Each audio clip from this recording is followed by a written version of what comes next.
Hey guys, it's TF Nut. Welcome back to the channel. Today we're doing another action figure review. This time it's going to be of the brand new Hasbro Star Wars The Black Series Gaming Greats Star Wars The Force Unleashed Starkiller figure. Very excited to finally have Starkiller in the line. This is probably one of the more requested characters for this line ever since it started. Here's the thing. I have been saying lately that I am really sick of the Black Series line, and I still feel that way if I'm being honest. But I have kept my pre-order for this ever since it dropped because I was so excited to finally have Starkiller in this line. I know that we have a Pulse exclusive pack that comes with the figure and a bunch of other stuff for him, including a couple of Stormtroopers. I'm not paying $110 for that. I'll stick with this $25 figure here.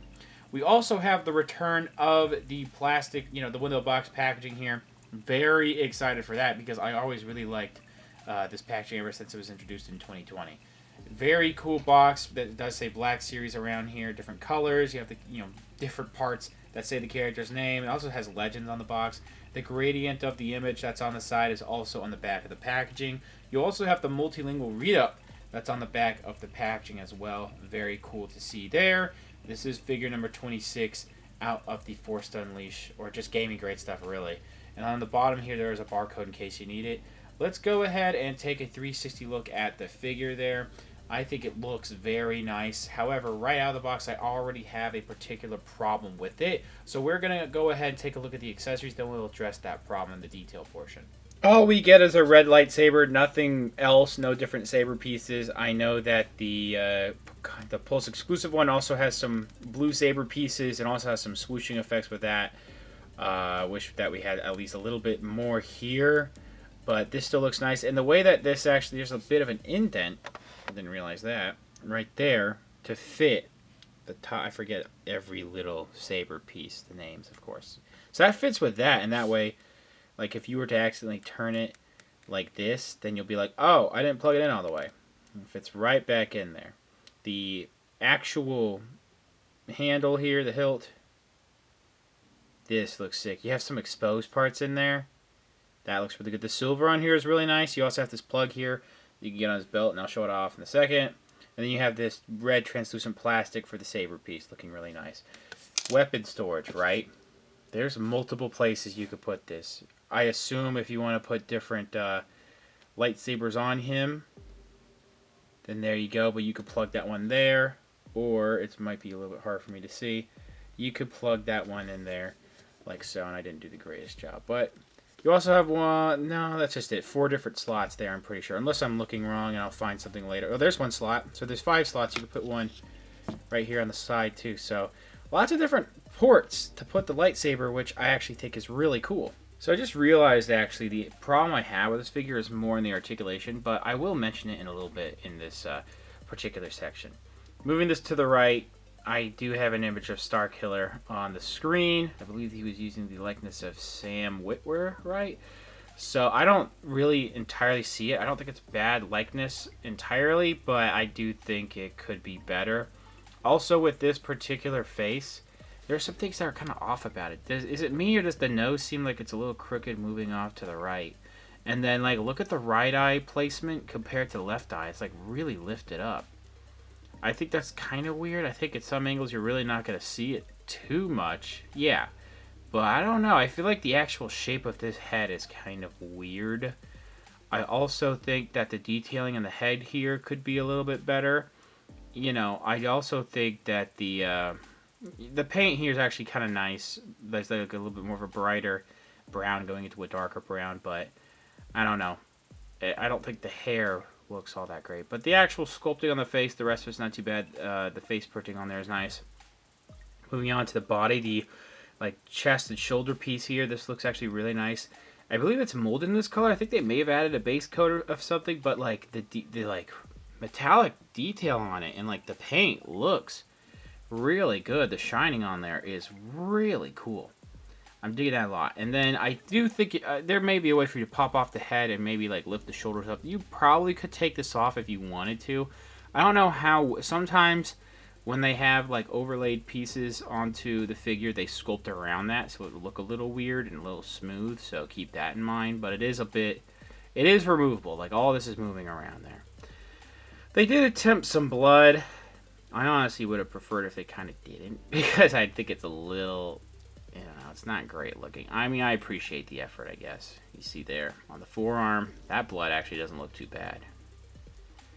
Excuse me.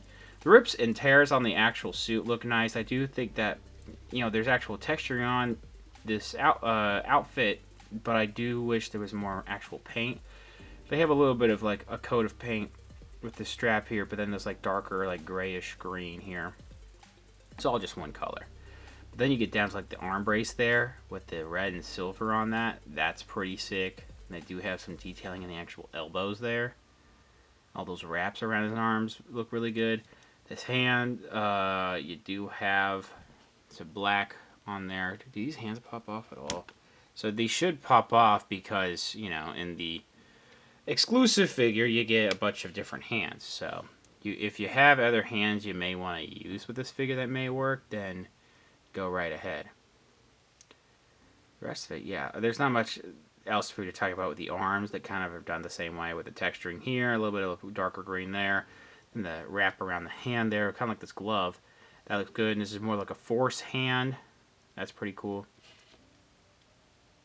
Then you get down to the torso, which is where I have the problem. Detail-wise, it's fine. You have a bunch of wrinkles. And you do have like a little strap here with a buckle. The buckle details are actually really good. They look very realistic. However, I've had to like shock oil this a couple times. This will not budge left and right. I can make it go around like this, but this will not rotate. The quality of the plastic is so bad with that ball joint in there that, like, I looked in there. I don't know if I could do it right now. It's kind of hard to see. Yeah, it's going to be hard to see.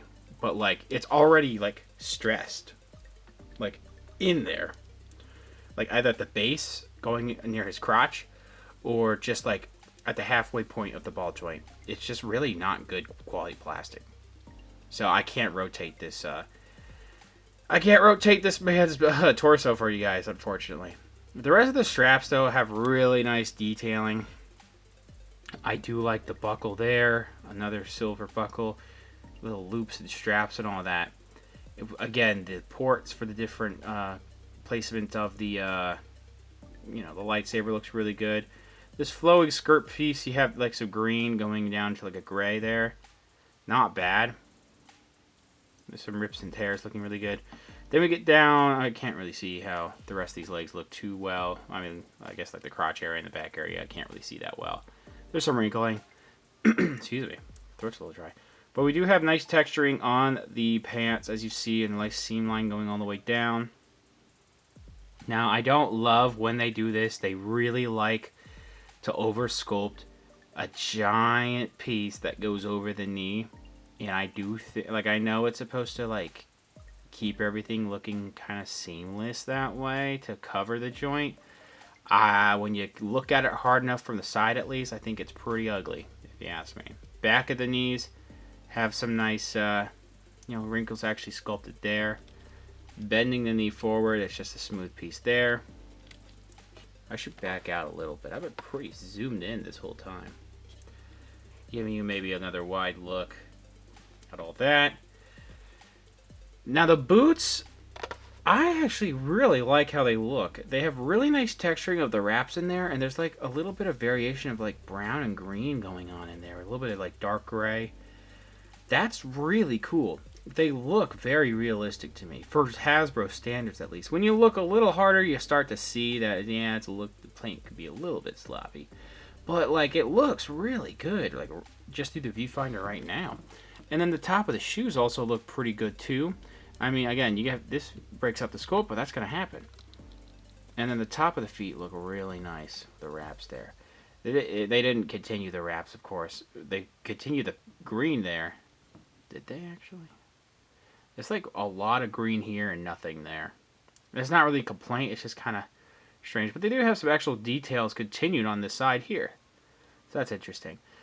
Honestly, I think I've seen worse detailed Black Series figures as of recent. I can't really name one off the top of my head, not going to lie. The unique body here is actually done very well.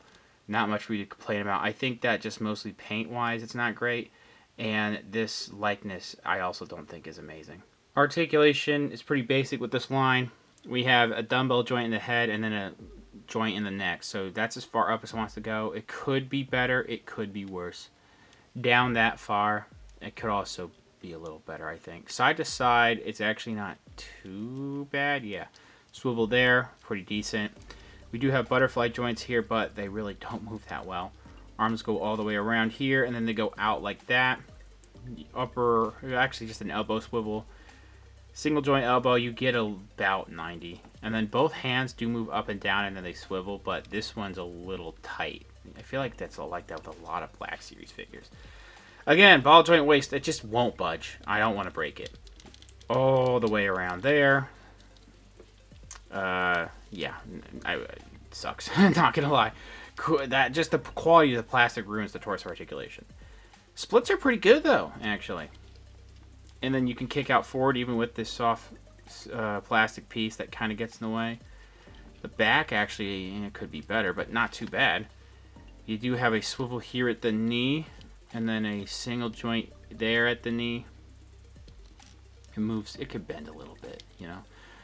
The up, it could be a little, I don't know. Maybe it could, nah, that's about as far as it goes. Down, pretty good actually. And then we do have ankle rockers. Measuring out the figure, centimeters wise, we're looking at about 15 centimeters, a little bit over that. And then we have a little bit over 6 inches right there. As you can see, I don't have that much to compare. I'm packing the entire apartment here. I'm about to move into a new one. So this is the last review in the old apartment here. And then as you see here, we do have Darth Maul. That was from last year. I believe Sam actually played Darth Maul in the Clone Wars show, so I guess that's fitting here. I think Darth Maul is a little shorter. Indiana Jones is going to be taller, and then you can see how tall he is compared to a standard size Marvel Legends figure and Black Series Mando. Before I give my final thoughts, this is the last review I do for a little while. I have to take a break because I'm finalizing this move, as well as I have some personal things going on, so I'll be taking a break from content after this review. That being said, this particular figure is not bad. I don't think it's amazing. I think there's some things about it that could be better. The likeness is kind of weird. There's some things with the actual sculpting going on I think are kind of off. Mostly like how the right eye is placed somehow a little bit above how the left eye should look. I don't know if that's supposed to be super accurate, but a lot of the detailing on here is very nice. Sculpt work is pretty good. I do think the paint could be a little bit better, but it's also pretty good in like the boots, and also that like armor piece too, like around his chest and shoulders, looks really good. I do wish we had at least one more saber piece. I know that was the big appeal of the con exclusive pack, was you're getting all that extra stuff, including those saber pieces, but at least one blue saber piece to go with the red one would have been pretty sick. Lightsaber, though, it is pretty nice. Articulation could be better, but that's kind of like how it is with the Black Series line at this point. Not a bad figure. If you absolutely 100% need Starkiller at a more affordable rate, then I would get this one here. Maybe wait for a sale. But if you want to go all out, honestly, it might be worth it to go get it on Hasbro Pulse. It is still available there. You know, that set. And it is definitely over $110, but I don't think that you're going to have too bad of a time if you do get that set. Can't say for sure. Anyway, thanks for watching. Please subscribe to the channel. Comment down below what you think about the figure, what you think about the review. Leave a like, share amongst your friends. Follow me on Instagram for more content over there, and I'll see you guys later.